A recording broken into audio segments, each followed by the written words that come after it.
Hey guys, welcome back to another Friday episode of the Average Money Podcast where you, the listener, call in, leave a question. It can be financial related, lifestyle related, whatever your little heart desires. And Brad and I will give our thoughts and opinions on your question. Today's we got a good one. We have a pretty good one. It's a stock related question. I'm excited to answer it. It's something that we really don't talk about a lot about. I think it'll be a good kind of conversation for Brad and I to touch on, and we got a pretty cool example to go through too. So I will say this, if you guys are new here, welcome to the Average Money Podcast. My name is JJ, and I am joined, as always, with my boy, live in person, Brad Finn.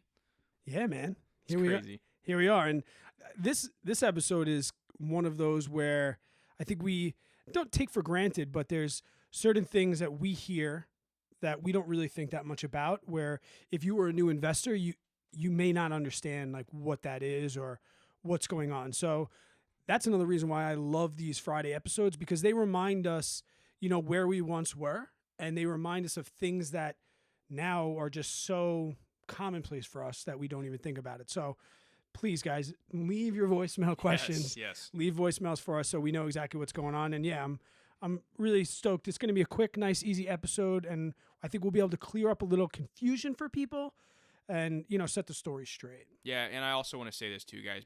The voicemail episodes, I think, secretly are Brad and I's favorite ones to do, because we say this all the time. We get to connect with you guys. We get to connect with the listeners. We get to see what type of questions that people they want to know, that they just don't know about. So that's why I personally love Friday episodes. Are my favorite. And we're the people on YouTube can see we're visiting you. We're in the same building, and this may not be the first one that comes out next, but when we finally sat down to record, we're like, so what do you want to do first? And we were both like, voicemail at the same exact time. Did we just become best friends? Yep. So one more chip. Yeah, one more chip. So we're definitely pumped to do this. So JJ, play it, and then we'll get our opinions. All right. Today's voicemail episode comes from JP. Brad, JJ, not your average podcast. How you boys doing? Brad, by editing my voice nice and crisp. So, listen to your guys' podcasts. I like what you guys are doing. Wishing you guys the best of luck. So my question I have for you guys is, let's think back to earlier in 2020. We saw the insane run-up with Tesla stock. It was already on its way up before they announced a split, 5-1 split. I want to know your guys' take on how the market would react if Amazon were to split their shares. So, Vader equal to, how would it be even crazier than Tesla? We know for a fact that this would drive the stock up. There's no fundamental change, but this market is insane. So I want to hear what your guys' thoughts are on where that goes. Brad, don't be hard on yourself. You're going to get the 100K subscribers. You're already at 50K. Remember when you were a kid and you need four quarters to get $1? You're already at 50 cents, buddy. You got this. And JJ, focus on that real estate portfolio. Screw the YOLO Robinhood account videos. No, I'm just kidding. I know you got to do what you got to do to get viewers, but I wish you guys both the best of luck on your guys' future. So I got to address the elephant in the room, the YOLO plays. I got to say this, guys. He's right, man. Like, the YOLO plays get the views, and I like them. I do. I like making them. You can make some money, you can lose some money, but he's right.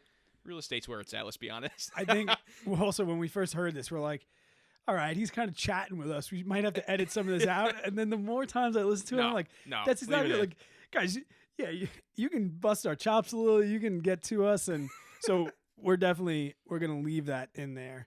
Do you want to start with what a stock split is, JJ, and like what people should know about that when they at least hear that vocabulary term, and then we'll address some of the questions that he had and the opinions that we have on them. Yeah, so I want to read exactly what this is. I'll give my kind of 2 cents on it after that. And then I also want to touch back what he mentioned with Tesla. So I don't want to forget to touch on that. So, guys, a stock split increases the number of shares in a company. A stock split causes a decrease of market price of individual shares, not causing a change of total market capitalization. That's very important to understand. Stock dilution does not occur. So to kind of preference this episode, I want to give a quick example of how a stock split works for Amazon to kind of maybe better understand that definition. Yeah. So he mentioned Amazon, right? And he also was comparing it to Tesla's 5-to-1 stock split that recently just happened earlier in 2020. So let's assume Amazon does the same thing. Let's say they do a 5-to-1 stock split. Right now, Amazon's trading around $3,200, $3,300. To make math easy, I'm just going to say they're trading exactly at $3,000. Fair. Okay. So we're going to assume that Amazon does a 5-to-1 stock split. So the easiest way to figure this up is when you're doing a 5-for-1 stock split, you're just going to take that price of Amazon, currently trading at $3,000, and you divide it by 5. So that's going to give your new price after the split is done. So that new Amazon price is $600 because you're dividing it by the 5-for-1 stock split. And then now instead of, let's say you own 1 share of Amazon. You owned it at the $3,000 mark. You bought in at Amazon at $3,000. Now the split has happened. It's occurred. Now you're owning 5 shares of Amazon, but they're all priced at $600. So really, if let's assume no price change is going to happen whatsoever, like kind of what he's getting at, like the hype around it. Yeah. Nothing really changes except the amount of shares you own. Yeah, your portfolio value doesn't change. Right. Your cost basis doesn't change. The market capitalization of Amazon doesn't change. The company's fundamentals do not change. And when I remember, because Apple also was right around the same time, and I'll touch upon the Tesla thing, and you're absolutely right. Like, the price did get driven up by that. I also know that Elon Musk is not a dummy. And I bet you there's a small part of him that saw the stock going, and he's like, if this starts to plateau a little bit, we'll split it. Like, he knew that. But now, I don't think that Apple did that for the same reasons, but I definitely think that Elon kind of gamified us a little bit, and he knew that if it started to plateau, and it didn't really plateau, but there's a time and a place, and the reasons that they do it are far beyond the scope of our reality. Now, for me, I feel like this was super important back in the day, per se, because it becomes very, very hard for a retail investor to put up $3,000. The reason that I personally don't think about it that much anymore is because on most platforms and brokerages, and the brokerages do vary. So you have to kind of see, like, this is not going to be a uniform case across all brokerages. You can purchase fractional shares now. I literally, inside my $50 a week dividend challenge on my YouTube channel, I just bought $50 worth of Amazon last week. And I can do the same with Tesla, and I can do the same with anything. So for me, I don't really care that much about it. But I do know there's some companies like Berk A, who everyone's like, they're going for $300,000 plus per share. I know that they want it to stay like that. They don't want the average everyday retail investor. They don't ever want it. They think of it as storing value. Now, the only benefit on the flip side of that, which I mentioned to you before when we were talking about this, is say you wanted to get out of Berk, but not fully. The one downside of not having a stock split, say they're at $300,000. Well, if you want to sell off any, you have to sell off that entire $300,000. Well, maybe they did a 2-for-1. So now each share is worth $150. Now you can pull half of your money out, but still be invested. There's pros and cons. But to touch upon my opinion, then you can give yours on. Real quick, I want to say something real quick because you did kind of touch on it. I just want to reiterate why companies even do stock splits in the first place. Because like you said, back in the day before fractional shares, but still it happens to this day because it looks nicer to everyday average investors like you and me and everyone listening out there.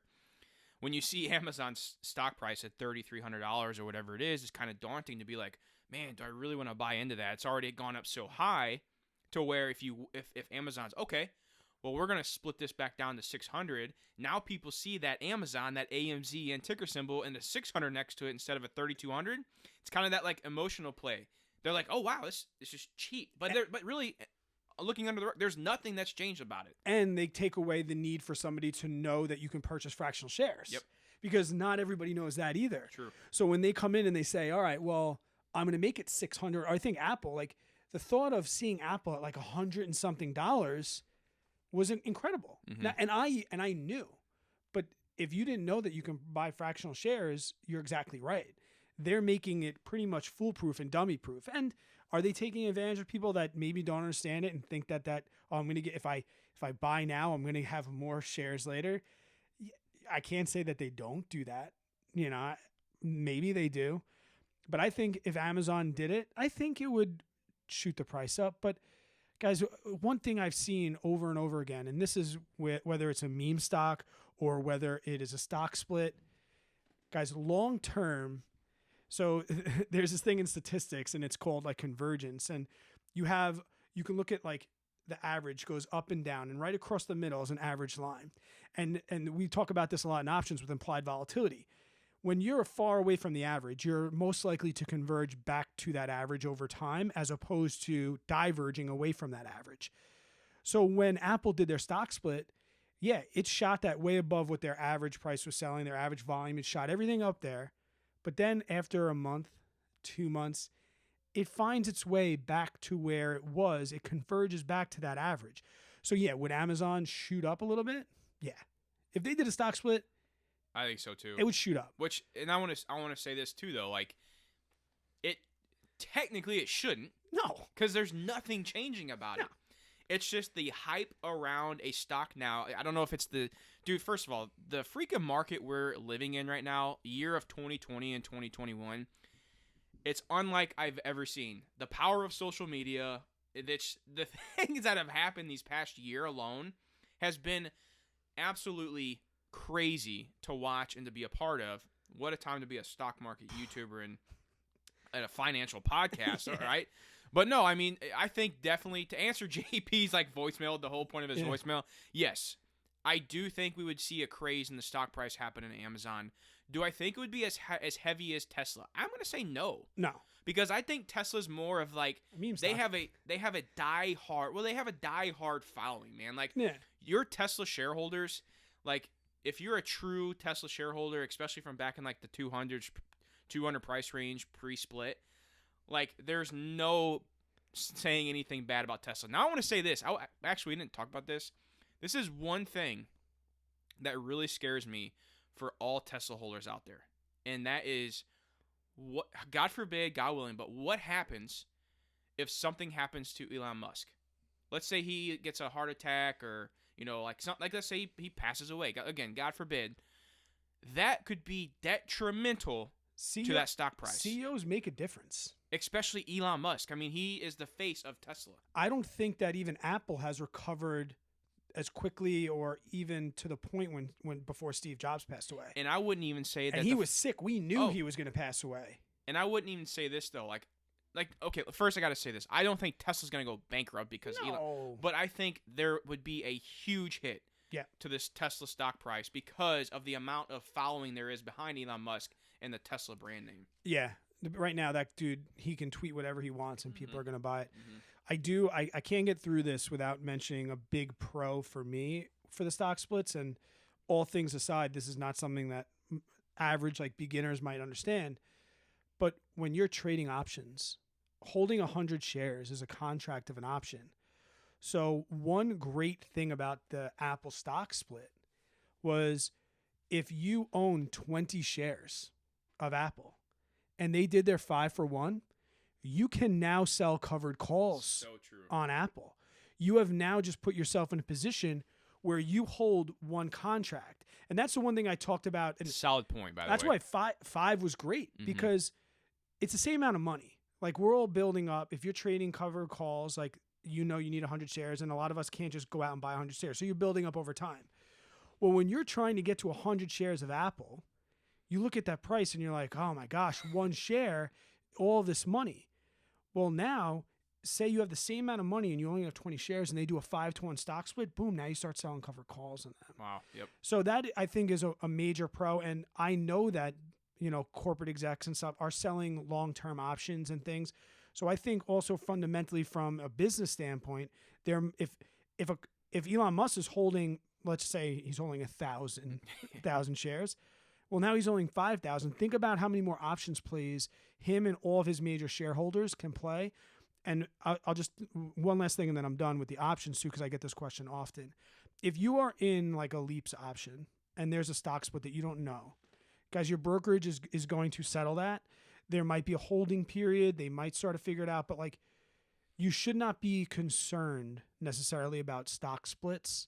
when you're holding long-term options. They wouldn't allow you to commit because then the companies could just do whatever they wanted. So if you're in a leap option and you're hearing rumors, or even if you're selling covered calls and you hear rumors, it's going to be sorted out and you're going to be okay. But that's really what I got to say about it. Like, you don't have to worry about anything because fundamentally it doesn't really matter.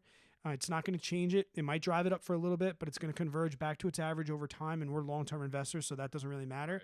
And one major benefit is it will get you closer to that 100 shares of being able to sell options contracts. Yeah.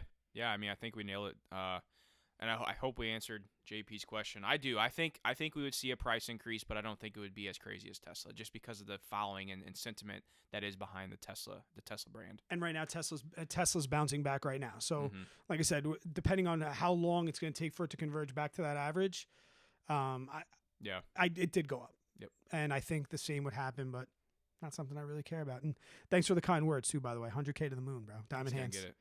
And I need to stop doing so many YOLO plays, I guess. I'm not freaking quitting. I'm not freaking quitting. I'm not freaking quitting. YouTube to the moon. Oh, man, that's too funny. Guys, hey, I want to say thank you, everybody, so much for watching. I say this all the time. Brad and I love these episodes. We love getting the voicemail. So please, if you guys are listening and you have a question that you thought about, maybe like, I could call in, but they probably would listen, that's a stupid question. There's no such thing as stupid questions. If your question sucks, we won't play it. Simple as that. That's true.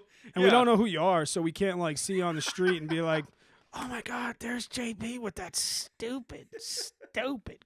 If you're in the Discord or something, I'm just gonna tell you oh no, we didn't get that. I'll find it. So no dumb questions. Dude, we have 3-year-olds. We get plenty of dumb questions. That's true. I teach high school seniors, so I get plenty of dumb questions. I was trying to be nice, I guess. Oh man, but guys, seriously, thank you all so much for watching. Leave us a voicemail. I also got to say this too, quick plug for the options course, since you did bring that up. Brad and I do have a beginner's guide to the options trading. There's a link down below in the description. You can use coupon code LIVE50, LIVE 50, and get 50% off. Boom. I just wanted to add that in there. But guys, again, thank you all so much for watching, and until the next one, you guys take care.